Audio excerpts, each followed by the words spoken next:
کیسی کمال والی ہے. خیر قافلہ یہی رک گیا. اس وقت مکہ پاک ابھی فتح نہیں ہوا تھا, وہاں غیر مسلموں کا قبضہ تھا. انہیں ایک یہ خطرہ بھی تھا کہ شاید مسلمان جنگ کرنے کے لیے آئے ہوں گے. لہذا میرے نبی پاک صلی اللہ علیہ وسلم نے حضرت عثمان غنی رضی اللہ تعالیٰ عنہ کو سفیر بنا کر مکہ پاک روانہ فرمایا تاکہ آپ اہل مکہ کو بتا دیں, سمجھا دیں کہ مسلمان جنگ کے ارادے سے یہاں پر نہیں آئے, مسلمانوں کا ارادہ جنگ کرنے کا نہیں ہے, بلکہ یہ احرام باندھ کر عمرہ کرنے کا ارادہ رکھتے ہیں, عمرہ کرنے کے لیے آئے.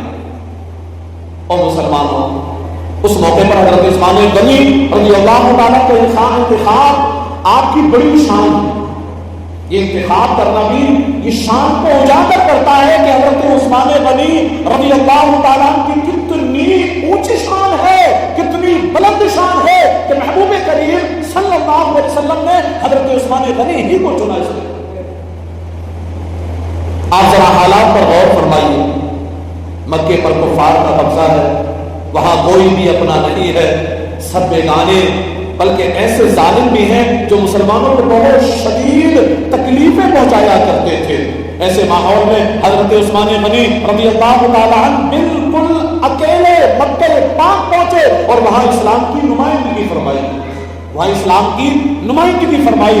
معاملہ یوں ہوا کہ اہل مکہ نے حضرت عثمان غنی رضی اللہ تعالیٰ کو اپنے پاس روک لیا. ادھر ایک جھوٹی خبر پھیلی, ایک جھوٹی خبر آنن فانن پھیلنا شروع ہوئی. اور وہ خبر کیا تھی؟ غیر مسلموں نے یہ اڑانا شروع کر دیا. وہ خبر یہ ہوئی کہ غیر مسلموں نے حضرت عثمان غنی رضی اللہ تعالیٰ کو شہید کر دیا. یہ خبر پھیلی. غیر جاننے والے نبی رسول ہاشمی صلی اللہ علیہ وسلم اگرچہ جانتے تھے کہ یہ خبر جھوٹی ہے, سچی نہیں ہے, اس خبر سے سچ کا کوئی تعلق نہیں. البتہ میرے نبی پاک صلی اللہ علیہ وسلم نے صحابہ کرام علیہ رضوان سے اس بات پر بیعت لی کہ اگر واقعی عثمان شہید ہو چکے ہیں تو ہم ان کا بدلہ ضرور لیں گے. تو ہم حضرت عثمان غنی رضی اللہ تعالیٰ عنہ کا بدلہ ضرور لیں گے. اسی بیعت کو بیعت رضوان کہتے ہیں. اسی بیعت کو بیعت رضوان کہتے ہیں. اور مسلمانوں, اس بیعت کا موضوع حضرت عثمان غنی تھے. بخاری شریف میں ہے, صحابہ کرام علیہ رضوان سے پوچھا گیا علی ای شیء کنتم تبایعون, اس دن کس بات پر بیعت لی گئی تھی؟ فرمایا علی الموت.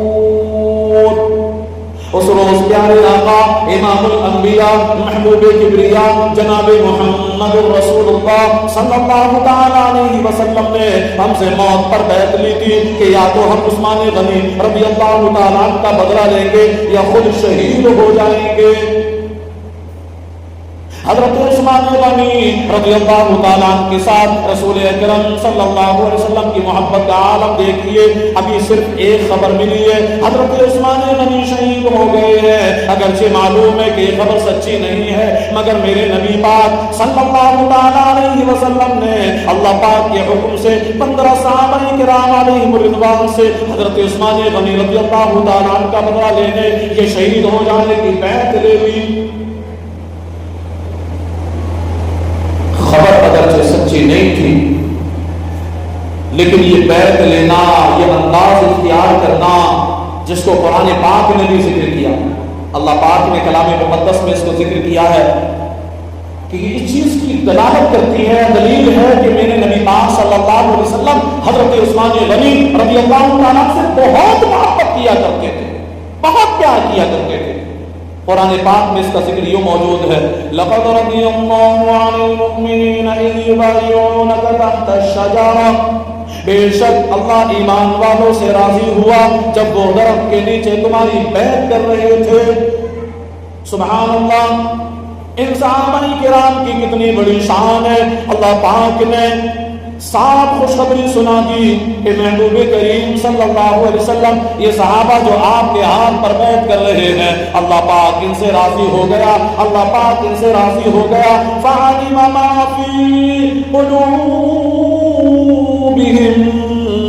تو اللہ کو معلوم ہے، تو اللہ کو وہ معلوم تھا جو ان کے دلوں میں تھا، جو اپنے دلوں میں لیے ہوئے تھے، جو رسول پاک کی محبت اپنے دلوں میں لیے ہوئے تھے، ان کے دلوں میں جو اخلاص تھا، ان کے دلوں میں جو جذبہ شہادت تھا، ان کے دلوں میں جو سچا پکا ایمان تھا، ان کے دلوں میں جو بے پناہ عشق رسول کور کور کا کے بھرا ہوا تھا، اللہ پاک اسے جانتا تھا، اللہ پاک اسے پہچانتا تھا۔ فَأَنزَلَ السَّكِينَةَ عَلَيْهِمْ وَأَثَابَهُمْ فَتْحًا قَرِيبًا، تو اس نے ان پر اطمینان اتارا اور انہیں جلد آنے والی فتح کا انعام عطا کر دیا۔ آپ یہاں غور فرمائیے، جنہوں نے بیعت کی اللہ پاک ان سے راضی بھی ہو گیا، ان کے دلوں میں موجود اخلاص اور سچے پکے ایمان کی گواہی بھی ارشاد فرما دی، ان پر سکون بھی نازل فرما دیا اور انہیں بڑی فتح کی خوشخبری بھی سنا دی۔ غور کا مقام ہے کہ جو بیعت کر رہے تھے ان کی تو یہ شان ہے کہ حضرت عثمان غنی رضی اللہ تعالیٰ عنہ جن کے نام پر یہ بیعت لی جا رہی ہے، ان کی شان و عظمت کا عالم کیا ہوگا، ان کی کتنی بڑی شان ہوگی جن کے تعلق سے یہ محفل سجی ہوئی، جو محفل کا موضوع ہے، جو خود محفل کا موضوع ہے، ان کی شان کا عالم کیا ہوگا۔ اس بیعت کا اندازہ لگائیے۔ روایت میں ہے امام الانبیاء محبوب کبریاء جناب محمد رسول اللہ صلی اللہ علیہ وسلم سمورہ نامی ایک درخت کے نیچے کھڑے ہوئے، سمورہ نامی ایک درخت کے نیچے کھڑے ہوئے۔ سبحان اللہ، اس درخت کی بھی کیسی شان ہے، آپ قرآن کریم کا اسلوب دیکھیے۔ اصل مقصود تو بیعت تھی، صحابہ کرام کا جذبہ عشق رسول تھا کہ آپ صلی اللہ علیہ وسلم سے بیعت لینے کے لیے حاضر ہو گئے۔ میرے نبی پاک صلی اللہ علیہ وسلم نے بیعت کے لیے انہیں بلایا، سب حاضر ہو گئے۔ اب یہ بیعت درخت کے نیچے کھڑے ہو کر